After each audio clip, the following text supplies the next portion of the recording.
This is the General Mills Larrometer from 1943. It lets you calculate how much Larro to feed a cow. Larro was like a brand name for dairy cow feed in the 40s.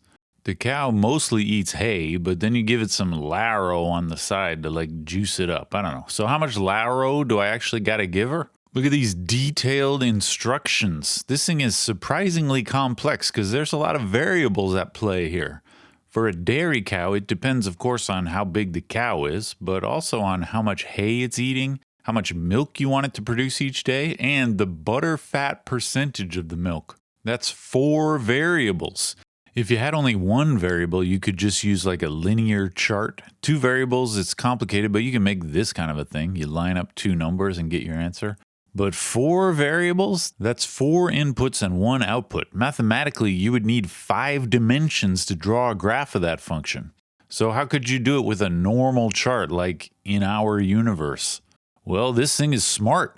You get 2 input variables from the wheel rotation. You line up something here with something there. And then you line up another 2 variables by matching the scale on the arm with the curvy lines. And the answers are written on the outside.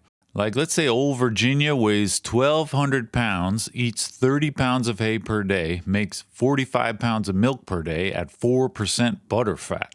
I line up the 1,200 pound weight with the 30 pounds of hay per day, and then I hold it there and I line up the 4% butter fat with the curve at 45. And the arm points to the answer, 16 pounds of Larro. They told me that modern farming is super high tech, but in the 40s, they was making 5-dimensional calculators. All that just for old Virginia?